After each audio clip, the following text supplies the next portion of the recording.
ভ্যাসলিনের সাথে মাত্র দুটি জিনিস মিশিয়ে মুখে লাগিয়ে দেখো বন্ধুরা, কুচকে যাওয়া ঝুলে যাওয়া ত্বক সাথে সাথে টান টান হয়ে যাবে। পার্লারে না গিয়েও পার্লারের মতো গ্লো তোমরা ঘরে বসে পেয়ে যাবে আজকের এই রেমেডিটি ব্যবহার করে। ভীষণই সহজ একটি রেমেডি। এই শীতকালে আমাদের ত্বক কিন্তু অনেক বেশি ঝুলে যায় এবং স্কিনে নানান ধরনের সমস্যা দেখা যায়। এই সমস্যাগুলো থেকে মুক্তি পেতে তোমাদের আজকে ছোট্ট একটা টিপস বলে দিচ্ছি, এটা তোমরা ব্যবহার করে দেখতে পারো। খুব সাধারণ একটি রেমেডি, বাট এটার রেজাল্ট কিন্তু অনেক বেশি অ্যামেজিং। তো দেখো এখানে কিন্তু প্রথমে নিয়েছি আমি কিছুটা ভ্যাসলিন আর নিয়েছি একটুখানি নারকেল তেল। এই 1 চামচ পরিমাণ এখানে নারকেল তেল আর 1 চুটকি মতো ভ্যাসলিন দিয়ে ভালো করে মিশিয়ে নিচ্ছি। তো তোমরা যদি প্রথমবার আমার ভিডিও দেখে থাকো, মানে আমার চ্যানেলে নতুন হয়ে থাকো, তাহলে অবশ্যই আমার চ্যানেলটিকে সাবস্ক্রাইব করে আমার পাশে থেকো। আমি প্রতিনিয়ত তোমাদের সাথে নতুন নতুন আপডেট দিতে থাকি, আর স্কিন সংক্রান্ত এবং হেয়ার সংক্রান্ত ভিডিওগুলো তোমাদের সাথে আমি শেয়ার করি। তো দুটোকে খুব ভালো করে মিশিয়ে নিতে হবে যতক্ষণ না পর্যন্ত একটা সফটনেস চলে আসছে এর মধ্যে। তো এরপরে পরপর ইনগ্রিডিয়েন্টসগুলো আমাদের অ্যাড করতে হবে। শীতকালে আমাদের ত্বককে এক্সট্রা ভাবে কেয়ার করতে হয়, কারণ বাচ্চা থেকে বড় প্রত্যেকেরই কিন্তু স্কিনে অনেক সমস্যা দেখা দেয়। এই স্কিনটা রুক্ষ সূক্ষ্ম হয়ে যাওয়া, তার পাশাপাশি কিন্তু স্কিনে মেছেতা এবং স্কিনটা কুঁচকে যায়। তো নানান ধরনের সমস্যা আমাদের ফেস করতে হয়, যার জন্য কিন্তু অনেক বেশি স্কিনে কেয়ার করা জরুরি। তো এখানে দেখো ভালো করে আমি টক দই দিয়ে মিশিয়ে নিচ্ছি। আর টক দই যদি তোমাদের কাছে না থাকে সেক্ষেত্রে তোমরা কাঁচা দুধ ব্যবহার করতে পারো, বাট টক দই যদি তোমরা পাও অবশ্যই এখানে ইউজ করবে। টক দইয়ের মধ্যে কিন্তু ল্যাকটিক অ্যাসিড রয়েছে, যেটা আমাদের স্কিনকে খুব তাড়াতাড়ি ব্রাইটেন আপ করে তোলে। তো পার্লারে তোমাদের না গিয়েও পার্লারের মতো খুব সুন্দর একটা গ্লো আসবে এই প্যাকটি ব্যবহার করার পরে। বিশেষ করে এখন বিয়ের সিজন চলছে, আর চটপট তোমরা এই রেমেডিটা ব্যবহার করে কিন্তু লাগিয়ে নিতে পারো। তো এই রেমেডিটা লাগানোর পরে তোমরা যখন মেকআপ করবে খুব সুন্দরভাবে কিন্তু সেট হয়ে যাবে মেকআপটার। অল্প মেকআপেই কিন্তু খুব সুন্দর একটা গ্লো আসবে স্কিনে। এটি একটি গ্লোয়িং ফেস প্যাক তৈরি হচ্ছে। এর মধ্যে আমি ভ্যাসলিন ব্যবহার করেছি, যেটা আমাদের স্কিনের ময়েশ্চারটা লক করে রাখবে। স্কিনে যে কাটা ফাটার সমস্যাগুলো রয়েছে সেগুলো খুব দ্রুত রিকভারি করবে।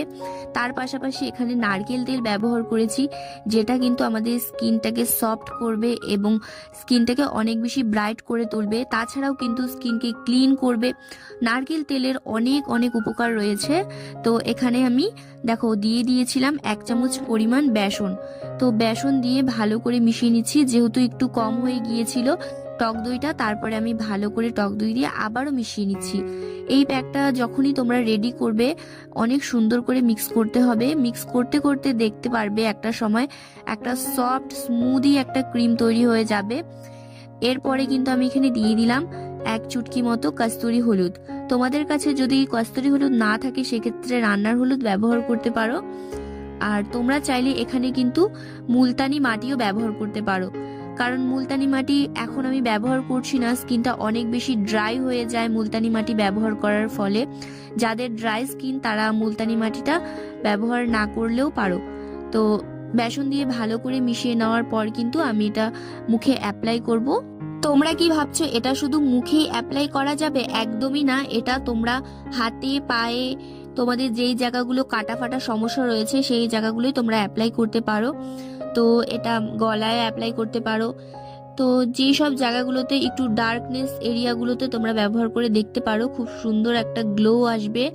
তো এটা আমি পুরো ফেসে লাগিয়ে নিচ্ছি। আর এটাই কিন্তু লাগানোর আগে ভালো করে ফেসটা ক্লিন করে নিতে হবে। ক্লিন ফেসেই কিন্তু ফেস প্যাকগুলো অ্যাপ্লাই করা দরকার। তো চাইলে তোমরা ফেস ওয়াশ দিয়েও ক্লিন করে নিতে পারো, বা নর্মালি তোমরা জল দিয়ে ধুয়ে নিয়েও তোমরা কিন্তু প্যাকটা লাগিয়ে নিতে পারো। আর কোনো সময় প্যাক লাগানোর পরে কিন্তু আর ফেস ওয়াশ করা যাবে না।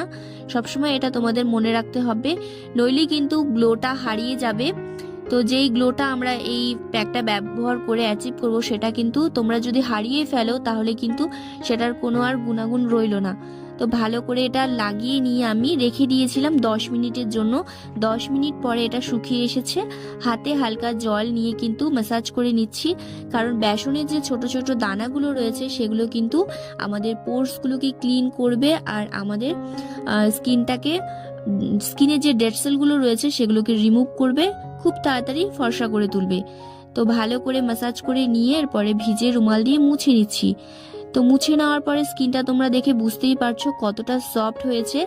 আর গ্লোটা আশা করছি তোমরা ব্যবহার করার পরই বুঝতে পারবে যে কতটা সুন্দর একটা গ্লো স্কিনে চলে আসে। তো অবশ্যই এই রেমেডিটা ব্যবহার করো, আর কেমন রেজাল্ট পেলে সেটা কিন্তু আমাকে কমেন্টে এসে জানাতে ভুলো না। দেখা হচ্ছে পরবর্তী ভিডিওতে।